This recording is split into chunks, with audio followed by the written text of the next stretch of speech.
خراسان اور پھر حرمین شریفین تو ہے ہی ہے. اور آپ کیا کرتے تھے؟ آپ اللہ والوں کی صحبت میں رہتے. صرف خراسان میں آپ کے بیان کردہ ارشاد کے مطابق صرف خراسان میں ہی داتا صاحب علیہ رحمت نے 300 مشائخ کی زیارت کی. ان کی صحبت میں رہے. اور باقی جگہوں کا عالم کیا ہوگا. ایک علاقہ تھا کمند، وہاں پر ایک بزرگ تھے ادیب کمندی.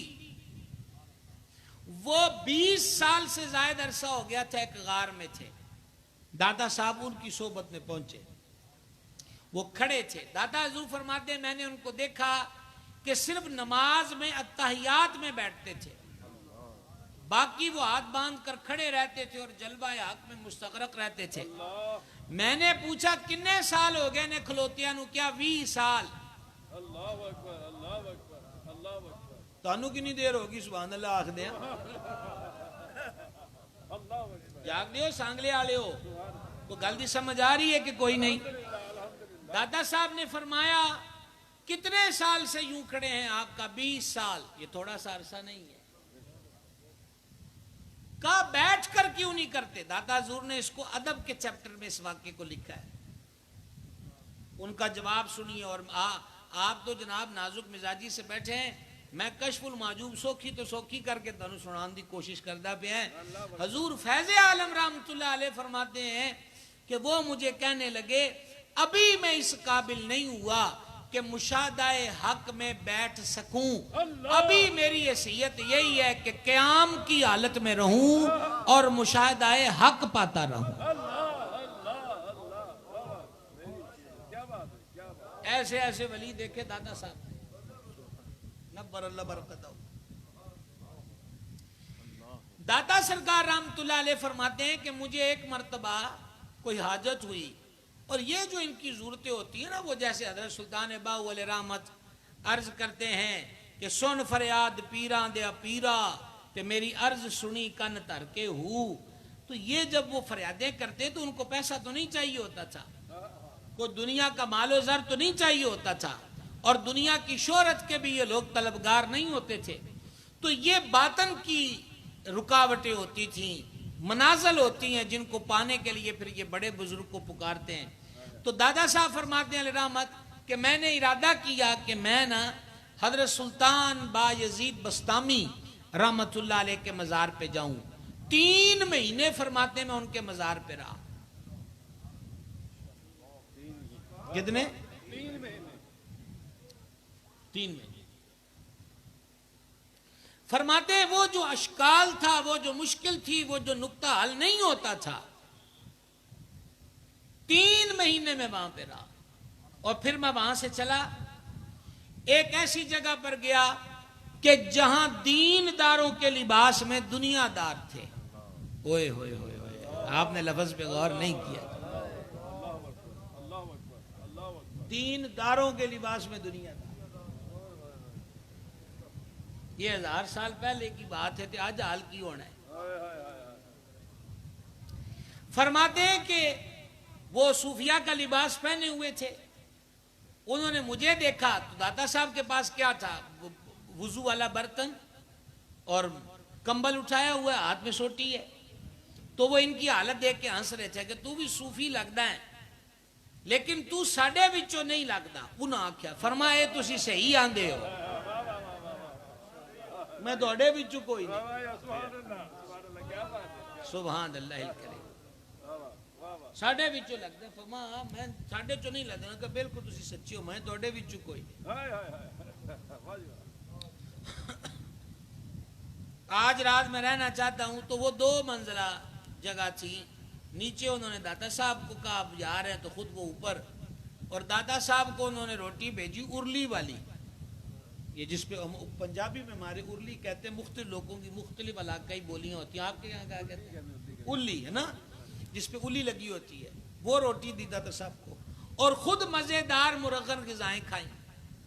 تے نال اسی جان کے ویکھو تھلے کو جڑا آیا ہے کتھوں آیا ہے.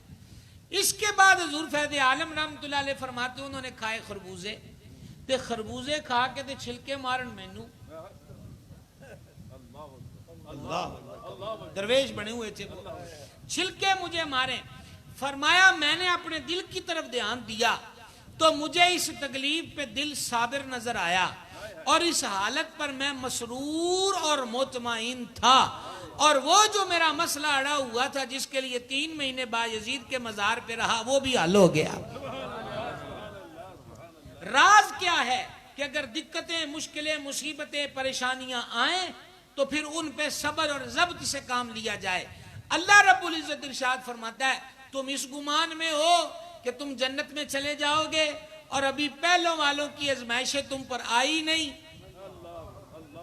ایک آیت کا میں نے آسان ترجمہ آپ کے سامنے پڑھا. تو حضرت فیض عالم رحمۃ اللہ علیہ نے مختلف علاقوں اور خطوں کے سفر کیے ہیں, اکتساب کیا, بزرگوں کی زیارتیں کی, اپنے تجربات کو داتا سرکار رحمۃ اللہ علیہ نے کشف المحجوب کے اندر بیان فرمایا ہے. اب بات کریں حضور کی تصنیف کی طرف. کشف المحجوب اس کا مطلب ہے پردے کھولنے والی کتاب. سبحان اللہ. کون سی کتاب؟ پردے کھولنے والی. کون سی جی؟ پردے کھولنے والی. حجاب کی جمع ہے اور کشف کھلنے کو کہتے ہیں کشف المحجوب, حجابات کو کھولنے والی کتاب. اور یہ آپ نے لکھی اپنے ساتھ آئے ہوئے اپنے ایک مرید اور محب ابو سعید حجویری علیہ رحمت کے کہنے پر. اور وہ داتا صاحب کا جو مزار پر انوار ہے نا اس کے اندر ان کے ساتھ قبر شریف ہے. سبحان اللہ. حضرت ابو سعید حجویری کی, ان کے کہنے پر داتا صاحب نے یہ کتاب لکھی. اس کتاب کا مقام و مرتبہ کیا ہے؟ حضرت نظام الحق والدین سیدنا نظام الدین اولیاء محبوب الہی نور اللہ مرقدہ فرماتے ہیں ملفوظات میں ان کے, اور وہ بھی کسی کا قول کوڈ کرتے ہیں کہ جس بندے کو تلاش کر کے بھی پیر کامل نہ ملے, جامع شرائط. کون سا پیر؟ جامع شرائط, جس کے اندر پیر بننے کی اہلیت بھی ہو. معذرت کے ساتھ اب تو مرید ہونے والے جو ہیں وہ اکثریت کا ذہن یہی ہوتا ہے کہ سانو بھی کتے کوئی سجے کھبے دی گدی لب جائے. ٹھیک ہے جی. اور مریدی سے زیادہ وہ خلافت میں ڈائریکٹ بھرتی ہونے کو زیادہ ترجیح دیتے ہیں. اور اسباب کیا ہیں کہ بندے کے رو جتنے زیادہ لوگوں کا ہجوم ہو اتنی وہاں پر رضامندی ہے. وجہ کہ نہ وہ مجاہدوں میں ڈالنے والے پیر رہے تے نہ اوکھے پہننے تے ٹرن والے مرید لب دین. سلطان العارفین سلطان باہو فرماتے تھے اگر میرا حافظہ ساتھ دے رہا ہے تو وہ کہتے تھے 10 سے 15 سال لگے مجھے پیر ڈھونڈتے تے 20 سال ہو گئے نے مینوں ہن طالب لب دیاں تے کوئی طالب ہی لب جائے جنوں اسی بھی کچھ ہے دے دیئے. اللہ اکبر. اللہ اکبر. اللہ اکبر. اللہ اکبر. اور وہ کہتے طالبیہ طالبیہ طالبیہ. اوے طلب رکھنے والے آجا آجا آجا تجھے کچھ دیں. پر حال وہی ہے کہ ہم تو مائل با کرم ہیں کوئی سائل ہی نہیں. حالت کیا ہے؟ ہم تو مائل با کرم ہیں کوئی سائل ہی نہیں. اور یہ بات داتا صاحب نے کتاب کے شروع میں لکھی کشف المحجوب شریف میں. آپ فرماتے ہیں پیر اور مرید دونوں نے مجاہدہ چھوڑ دیا ہے. اللہ اکبر. اللہ اکبر. کیا چھوڑ دیا؟ 1000 سال پہلے دی گل ہے جناب. پیر اور مرید دونوں نے مجاہدہ چھوڑ دیا. یہ مجاہدہ کیا چیز ہوتی ہے؟ جد و جہد کرنا. جد و جہد سے کیا مراد ہے؟ آسان سے ہم اپنی کلاس کی بات کریں تو ہم نماز نہیں پڑھتے, پڑھتے ہیں تو پوری نہیں پڑھتے. اب تو یہ ہو گیا کہ 5 پڑھنی ہیں تو پوریاں پڑھنی ہیں. پہلا سٹیپ ہو گیا. جاگ رہے ہیں آپ حضرات؟ جدو 5 پڑھ لی انہیں آکھا یار اگے بھی ٹریے, ہن کی انہیں آکھا نفلاں ویلے اٹھنا ہے, تہجد پڑھیے. سبحان اللہ. سبحان اللہ. اب اس کے لیے کیا کرنا پڑے گا؟ اس کے لیے معمول کی نیند کو کاٹنا پڑے گا.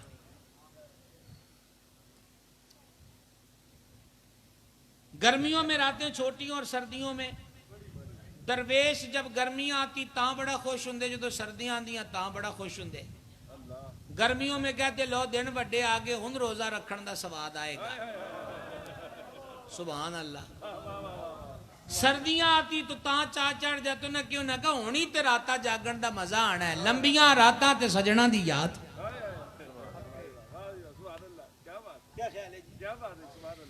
اب یہ کیفیت ہوتی تھی کہ مجاہدہ کیا یہ میں آپ کو اپنے ہم جو ہے نا کچی کی کلاس میں سب جنہوں نے انٹری کرنی ہے اللہ کرے کہ ساڑی کچی چی انٹری ہو جائے. اب یہ کرنا چاہتا ہوں کہ یہ مرحلے ہیں وگرنہ میں آپ کو 100% مجاہدہ نہیں بتا رہا. میں تو آپ کو مثال دے کے سمجھا رہا ہوں کہ مجاہدہ کیا چیز ہے. انہیں کون تہجد ویلے اٹھنا ہے. اب تہجد ویلے اٹھنا اس کی ایک مثال دیکھیں. حضرت امام اعظم ابو حنیفہ رحمۃ اللہ علیہ گزر رہے تھے تو دو بندے بیٹھے آپس گل کر امام سے ٹر گئے نا. انہاں آخیا اے او ابو حنیفہ ہے جڑا ساری رات اللہ دی عبادت کرتا ہے جبکہ امام صاحب آدھی رات عبادت کرتے تھے آدھی رات آرام کرتے تھے. تو آپ اپنے دل سے کہنے لگے ابو حنیفہ اوے لوکاں دی گماناں دے مطابق کی ہو جا. لوکی تینوں کی سمجھدے نے تے تو ادھی رات سونا ہے. بس اس دن تو بعد امام صاحب نے سونا چھڑ دیتا. 40 سال امام الائمہ نے غوث اعظم کی طرح رات کو عبادت میں راتیں جاگ کر گزاری ہیں. ہم تو منہ میں لفظ دیتے ہیں جناب کوئی نقیب صاحب مل جائیں تو انہاں کا چک کے رکھو کم. نقیب آندن پیر جی تسی فکر ہی نہ کرو تانوں اسی اج او لقب دینے جڑے تانوں بھی نہیں پتا کہ تواڈے پلے کی ہے. یہ میں آپ سے مذاق نہیں کر رہا. یہ ہم آپ سے مذاق نہیں. القابات کی منڈی لگ گئی اور جب منڈی لگ گئی تو پلے کچھ نہیں ہے. یہ تو ہیں اعلیٰ حضرت عظیم البرکت مجدد دین و ملت کشتہ عشق رسالت کہ جن کے خدمت میں 500 400 خطوط جمع ہوتے. پچھلی نشستیں یاد ہیں کہ کوئی نہیں یاد ہے نا. تو اعلیٰ حضرت کو مختلف القابات لکھتے لوگ. ٹھیک ہے انہی کے اندر ایک لقب ہوتا حافظ. اعلیٰ حضرت کے نام کے ساتھ کیا لکھتے حافظ. ایک دن فرمانے لگے یہ فقیر کس کس کو جواب میں لکھے کہ میں حافظ نہیں ہوں. بلے بلے بلے بلے میں کس کس کو لکھوں. آپ ایسے میں نہیں لفظ فقیر استعمال کرتے تھے اعلیٰ حضرت. فقیر کس کس کو کہے کہ فقیر حافظ نہیں ہے. تو اب ایک تو یہ ہے کہ مشتہر کیا جائے تاکہ کوئی حافظ نہ لکھے لیکن سب تک پہنچانا کہاں آسان ہے. تو کیوں نہ قرآن حفظ کر لیا جائے. چلو جی تو آڈی سبحان اللہ دا سانو انتظار ہے. کیوں نہ قرآن حفظ کر لیا جائے اور کم از کم جو اللہ کی مخلوق اس فقیر کو حافظ کہتی ہے ان کا کہنا غلط نہ ہو. اور کاش کہ میں یہ نقطہ اگلا عرض کرنے میں اور سمجھانے میں کامیاب ہو جاؤں. حافظ کے لقب پر احمد رضا کو اتنی فکر ہے کہ میں حفظ کر لوں تو اس کا مطلب بقیہ القابات کا عالم کیا ہوگا. کیوں جی کیا عالم ہوگا. سیدی اعلیٰ حضرت عظیم البرکت نبر اللہ مرقدہ نے پھر کیا کہ ٹائم تو ہے کوئی نہیں 22 گھنٹے تو پہلے کام کر رہے ہیں. اور حالت اعلیٰ حضرت کی کیا تھی کہ فقہا نے مصروف مفتی شرع کے لیے رعایتی پہلو بیان کیے. اس میں سے ایک یہ ہے کہ جس مفتی اسلام کی طرف کثیر مخلوق رجوع کرتی ہو اور اس کے پاس وقت نہ بچتا ہو تو فقہا کہتے ہیں کہ اس کو سنتیں معاف ہیں. وہ سنتیں نہ پڑھے علاوہ فجر کی سنتوں کے. وہ فرض پڑھ لے واجب وتر پڑھ لے اور مخلوق کی جو 22 گھنٹے جاگ رہا ہے. اعلیٰ حضرت فرماتے ہیں الحمدللہ فقیر اپنے آپ کو اس زمرے میں پاتا ہے کہ جنہیں فقہا نے رعایت دی کہ سنتیں نہ پڑھیں لیکن الحمدللہ اس فقیر نے کبھی سنتیں نہیں چھوڑی. اب جملہ کہنے لگا ہوں شیر اہل سنت کی مسجد میں بیٹھ کے ایویں تھی انہوں نے امام اہل سنت نہیں آکھیدہ.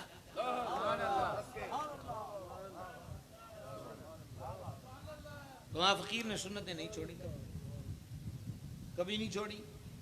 تو اعلیٰ حضرت رحمت اللہ نے پھر کیا کیا کہ جب عشاء کی اذان ہو جاتی، یوں کہہ لیجئے اذان عشاء اور جماعت کے بیچ 4 سنتیں بھی پڑھنی ہے، اور ایک حافظ صاحب اعلی حضرت کو بیٹھ کے سپارہ سناتے اور وہی سپارہ اعلی حضرت مصلی میں سنا دیں، یعنی کہ اب یہ 30 دنوں کا ٹائم اکاؤنٹ کیجئے، اذان عشاء سے جماعت عشاء کے بیچ سپارہ سنتے اور وہ محفوظ ہو جاتا، سبحان اللہ سبحان اللہ اور یوں ہو گیا سچ کے حافظ قرآن ہے امام احمد رضا۔ بے شک سبحان اللہ عشق و محبت، عشق و محبت، عشق و محبت، عشق و محبت، فیض رضا، فیض رضا، فیضان قبلہ شیخ الحدیث۔ سانگلے والے وہ سمجھ آندی پہ یہ گل دی جناب، الحمدللہ آج توڑنا لمبی تقریر نہیں کرنی، 40 منٹ شاید یا 35 منٹ سے زائد ہو چکے ہیں مجھے آپ سے گفتگو کرتے ہوئے، 1 گھنٹہ بہت ہوتا ہے اگر سمجھ جائے۔ آج میرا زیادہ فوکس جو ہے وہ سرکار دادا صاحب کے تذکرے پر اس لیے ہے کہ ہم ایک شخصیت کو اچھے طریقے سے سمجھیں، ان کی جو تعلیمات جلیلہ ہیں، ان کے جو طور طریقہ ہے اس کو سمجھیں۔ تو میں آپ سے کیا کہہ رہا تھا، آپ نے فرمایا پیر اور مرید دونوں نے مجاہدہ چھوڑ دیا، اس دور میں لکھا داتا سرکار نے۔ تو مجاہدہ کب تہجد شروع کرو، مجاہدہ کیا ہے؟ حرام نہیں کھانا۔ پھر اس مجاہدے سے اگلی لائن کون سی ہے؟ یہ میرے اور آپ کے لیے مجاہدہ ہے کہ حرام نہ کھائیں، سود، ملاوٹ، رشوت، ظلم زیادتی سے کمایا مال، نجائز قبضے، ڈنڈیاں مارنا، کم تولنا، کم ناپنا، عیب بیان کیے بغیر مال بیچنا، سمجھا رہی جی؟ اولیاء کا مجاہدہ اس سے آگے شروع ہوتا ہے، وہ کہ انہوں نے کہا شبے والی شے بھی نہیں کھانی۔ اب شبے والی چیز کون سی ہوتی ہے؟ جس کو حرام نہیں کہا جا سکتا۔ ایک بندے کی 2 ذرائع سے آمدن ہے، حلال ذریعے سے بھی اور ناجائز ذریعے سے بھی۔ اب ہمارے سامنے کھانا پڑا ہوا ہے تو شریعت سے پوچھیں گے تو شریعت کہے گی کہ اگر تجھے 100% کنفرم ہے، گمان نہیں، کنفرم ہے کہ یہ جو کھانا آیا ہے اس کی اس حرام کمائی کا آیا ہے تو نہ کھا، لیکن اگر اس کا ہر طرح کا دھندا ہے تو بولے اب تمہیں تحقیق میں پڑھنے کی ضرورت نہیں ہے، کھا سکتے ہو۔ لیکن مجاہدے کی دنیا میں کیا ہوا؟ بابا فرید کو گنجے شکر کیوں کہا گیا؟ اس کی وجہ یہی تھی کہ بابا سرکار کے مرشد نے طے کا روزہ رکھوایا جو 3، 5، 7 دن کا ہوتا ہے، اور جب افطار کا وقت آیا تو دلی کا ایک محب حضرت گنجے شکر کے لیے لے کے آ گیا، کیا چیز؟ افطاری، اور بابا فرید پاک نے اس سے افطاری کی، اور ان لوگوں کی خوراک کو کثیر ہماری طرح نہیں ہوتی تھی، آپ نے 1-2 نوالے لیے، لیکن بعد میں بابا صاحب کو منظر نظر آنے لگ گیا کہ جیسے گوشت سڑا ہوا پڑا ہوا ہے، مردار جانور، اور کوے اس میں چونچے مار کے نا اس کی ناڑیں نکال رہے ہیں، تو پنجابی میں ہمارے کہتے ہیں بات آنا، دل میں متلی ہو جانی۔ بابا صاحب کو الٹیاں آ گئیں، مرشد کی خدمت میں گئے کہ این جو ہے، فرما فرید اچھا ہوا ہے وہ کھانا تیرے پیٹ میں نہیں رہا، کیونکہ وہ کھانا مشکوک تھا، حرام نہیں۔ مجاہدہ مجاہدہ بتا رہا ہوں، وہ مشکوک تھا۔ تو فرمایا ہوں ایویں یہ روزہ ناقص کیوں رہ جائے، ایدے ہوتے بنا قائم کر لے، 3 روزے اور رکھ، اور افطاری 3 دن ہونی ہے، یہ طے کا روزہ ہوتا ہے۔ اب 7واں روز آیا ہو اور بھوک ستا رہی ہو اور افطاری کو کوئی چیز بھی نہ ہو، اور بابا صاحب نے زمین پہ ہاتھ مارا، روڑیاں ہاتھ میں آئی، منہ میں ڈال لی، اتنی بھوک تھی، منہ میں ڈالی تو شکر ہو گئی۔ توڑے سبحان اللہ کہنے والے آندے منہ چ بھی گھیو تے شکر، شکر پاک بدن شریف دی۔ اللہ محمد 4 یار حاجی خواجہ قطب فرید، حق فرید یا فرید، حق فرید یا فرید، حق فرید یا فرید، حق فرید یا فرید۔ اب جناب من بابا صاحب نے اس کو تھوک دیا کہ بھئی روڑی شکر کیسے بن گئی۔ اب یہ نیا معاملہ نہ ہو، 6 بار ایسا ہوا، اور پھر قطب پاک یعنی مرشد پاک کی خدمت میں آئے، حضور ایسا ہوا، فما فرید وہ شیطان کی طرف سے نہیں، تیرے پروردگار کی عطا تھی وہ روڑیاں پر تیرے منہ میں جا کے شکر بن گئی. یہ ہے مجاہدہ. اور شاید کہ آپ حیران ہو کر سبحان اللہ اگلی بات پہ کہہ دیں, امام غزالی اور ابو طالب مکی نے قوت القلوب اور دیگر نے لکھا ہے, بعض اولیاء اللہ ایسے تھے کہ ان کے سامنے مشکوک کھانا بھی آ جاتا تو ان کی انگلیوں کی رگیں پھڑکنے لگ جاتی, جس سے وہ سمجھ جاتے کہ یہ کھانا نہیں کھانا. کیوں جناب؟ ایسے ولی ہوتے تھے. اور حضور گنج شکر رحمت اللہ علیہ کا فرمان ہے, ہر ایک کو کھانا کھلا, ہر ایک کو کھانا کھلا, پر ہر ایک کا کھانا نہ کھا. ایک جملے میں جہان ہے جناب, ہر ایک کو کھلا پر ہر ایک کا نہ کھا. یہی تصوف ہے, یہی درویشی ہے, یہی فقر ہے. سمجھائی؟ میرے مرشد کریم حضور سیدی و سندی پیر محمد عبدالرشید قادری رضوی رحمت اللہ علیہ, نائب محدث اعظم پاکستان, کو پولیس والا ان کا مرید ہوتا تو اس سے نذرانہ نہیں لیتے تھے. آپ کا کوئی بیعت ہوتا اور اس سے کام پوچھتے نا, وہ سونے کا کام کرتا تو فرماتے تھے بہتر اس کو چھوڑ دو. یہ ہم گواہ ہیں اس بات کے. تو السا رحمت اللہ علیہ کبھی مسکرا کے فرماتے تھے کہ شدر ایک وہ خادم تھا کو مرید پولیس میں, تو اس نے السا کو نذرانہ تھا, اس وقت میں نذرانہ 10 روپے بڑی چیز ہوتی تھی, تو ساتھ ہی کہنے لگا جی کہ خدا کی قسم ہے یہ رشوت کے نہیں ہے. تو ایسا مانا کہ ماشاءاللہ آپ نے رشوت لینی چھوڑ دی ہے. کہا جی میں نہیں مانگتا, کوئی دے دوے تو میں مجبور ہو جانا. سمجھے؟ یہ ہمارے بزرگوں کا طریقہ ہے. یہ سمجھنے کی بات ہے, یہ کو میں نے آپ کو لطیفہ نہیں سنایا, یہ لطف کی بات ہے, یہ سمجھنے کی بات ہے. یعنی جن بابوں کو ہم نے کتابوں میں پڑھا, محدث اعظم نے ایسے ہیرے تراشے, اور ایک در نایاب الحمدللہ ہم نے ان کی زیارت کی, ان کی غلامی میں تھے, ہیں اور انشاءاللہ رہیں گے. تو عرض یہ ہے کہ مجاہدہ, یہ داتا صاحب فرماتے پیر مرید دونوں نے مجاہدہ چھوڑ دیا. داتا صاحب رحمت اللہ علیہ شیخ احمد ایک بزرگ ہیں, ان کے بارے میں لکھتے ہیں کہ میں نے ان سے پوچھا کہ آپ کو توبہ کیسے نصیب ہوئی. انہوں نے کہا میں سفر پہ تھا, اونٹ لے جا رہا تھا, تو ایک شیر آیا, میرے اونٹ کو چیر پھاڑ کر کے نا, کھایا نہیں اس نے کچھ بھی, ٹیلے پہ چڑھ گیا, چنگاڑنے لگ گیا. تو مختلف جانور آئے جنگل کے, وہ اس کو کھانے لگ گئے. پھر شیر نیچے اترا تو ایک لنگڑی لومڑی آ رہی تھی, شیر پھر واپس چڑھ گیا.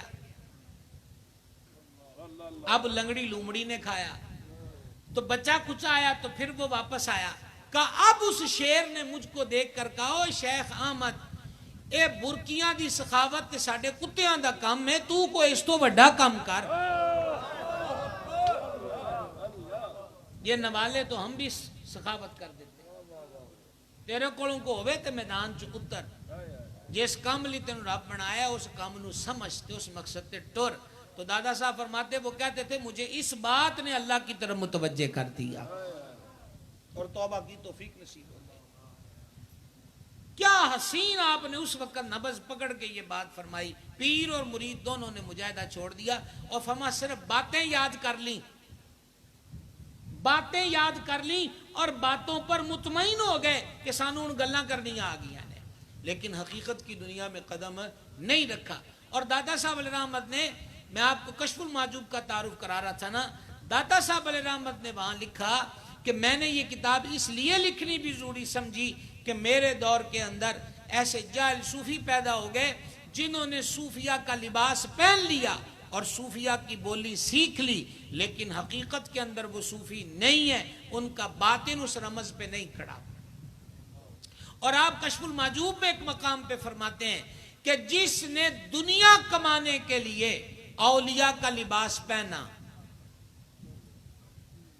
جس نے دنیا کمانے کے لیے کن کا لباس پہنا, یہاں اولیاء کا لباس پہننے کا مطلب کیا ہے, اولیاء کا سا گیٹ اپ اختیار کر لیا, جعلی پن. تو دادا صاحب فرماتے ہیں او بہت بڑے کاٹے دا سودا کرتا پیا ہے. اور یہ میں آپ سے ابھی کہہ رہا تھا تو میری نظر سلطان اورنگزیب عالمگیر پہ چلی گئی. سلطان کے پاس ایک بہروپیہ آیا اور وہ بن کر آیا سنیاسی. کہا جی فلاں جڑی بوٹی اس کا یہ فائدہ ہم جدی پشتی حکیم ہے. تو سلطان نے کہا میں تینوں پہچان لیا, تو بہروپیہ ہے. پھر مدتوں بعد آیا اور کہا جی میں جوہری ہوں, میرے پاس فلانا ہیرا ہے, فلانا ناگ ہے, فلاں جگہ فلاں موتی ہے. گیٹ اپ بدل کے حلیہ بدل کے. تو سلطان نے کہا میں تینوں پہچان لیا, آج بھی تینوں پہچان لیا ہے, تو وہی بہروپیہ ہے. کدی یہ جے روپ وچ آ کے اسی تینوں سیان ہی نہ سکیے. ادن پھر جو تو منگے گا تینوں دواں گے. مدتیں بیت گئیں. سلطان ایک مہم پہ تھا, واپس آیا, لوگوں کو پہاڑ پہ چڑھتے دیکھا. کیا ہے یہاں؟ انہوں نے کہا اللہ والا رہتا ہے, یہ بھی اس چوٹی پہ چڑھا کہ میں بھی سلام کروں. وہاں ایک بزرگ بیٹھے تھے, سفید زلفیں, سفید بھمیں, داڑھی بھی سفید اور نگاہ جھکائی ہوئی, ہاتھ میں مڑکا ہے, تسبیح ہے. تو سلطان آگے بڑھا اور رسم آداب بجا لاتے ہوئے اس نے جھک کر اس کے گھٹنوں کو ہاتھ لگایا. تو وہ بابا کھڑا ہو گیا. کہا سلطان بس کیجئے, میں وہی بہروپیہ ہوں. میں وہی بہروپیہ ہوں. اس نے کہا واقعی آج میں تین نہیں سیان سکیا. مانگ کیا مانگتا ہے؟ سانگلے والو سمجھ آ جائے تو میرا ساتھ دینا. اس نے کہا مانگ آج کیا مانگتا ہے؟ منہ مانگے عہد پر میں قائم ہوں. اس نے کہا جی آج مینوں چاہیے ہی کچھ نہیں, آج مجھے کچھ نہیں چاہیے. اس نے کہا تو نے مدتیں ہو گئیں گیٹ اپ بدلتا رہا, حلیے بدلتا رہا, کام بدلتا رہا, صرف انعام کے لیے تھے, آج انعام دا ویلا ہے. تم انہوں نے کہا مینوں سمجھ ہی آ جائیے. سنیاسی بن کے آیا, تو نے محل سے بے عزت کر کے نکالا. جوہری بن کے آیا, رسوا ہو کے تیرے محل سے واپس پلٹا. اور کئی حال حلیے اختیار کیے, لیکن رسوائی میرا مقدر رہی ہے. آج میں نے اللہ کے ولی کا گیٹ اپ اختیار کیا, روپ اختیار کیا, کہ آج میں اس روپ دی پاور بھی ویکھ لئی ہے کہ بادشاہ بھی پیراں وچ آ گیا ہے. تے نال ہی مینوں سمجھ آ گئی ہے کہ اجے صرف درویشاں والے لیڑے پائے نے, تے اے حال ہے کہ بادشاہ قدماں ویچے, تے جے انہاں دے رستے تے بھی ٹر پواں تے پھر کنیاں مہربانیاں ہون. سمجھ آئی ہے بات کی؟ تو حضور فیض عالم رضی اللہ عنہ فرماتے کپڑے پا لے انہاں نے صوفیاں والے,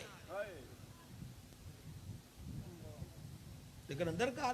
اچھا دادا صاحب خود اپنے تجربات بیان کرتے ہیں. ابو القاسم الگرگانی رحمۃ اللہ علیہ ایک بزرگ ہیں, اور دادا صاحب نے ان سے اکتساب کیا ہے. وہ دادا صاحب کے اساتذہ میں سے ہیں. زیادہ تھک تو نہیں گئے جی؟ زیادہ تو نہیں تھکے سانگلے والوں؟ ہے موجود ہو نا سارے.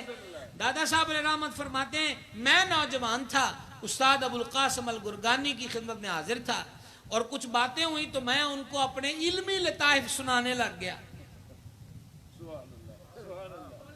اگلی بات سننا, حضور فیض عالم رضی اللہ عنہ فرماتے ہیں اس جوانی کے عالم میں اتنی میں نے ان سے باتیں کی, اتنے علمی مسائل ان کے سامنے چھیڑے, کہ میرے دل میں یہ خیال آ گیا کہ شاید حضرت بھی وہ باتیں نہیں جانتے جتنے علم کی رمزیں میں جان گیا ہوں, اسی لیے تو وہ چپ ہیں, بولتے نہیں ہیں, خاموشی سے سن رہے ہیں. داتا صاحب اپنی بات بیان کر رہے ہیں, اور مجھے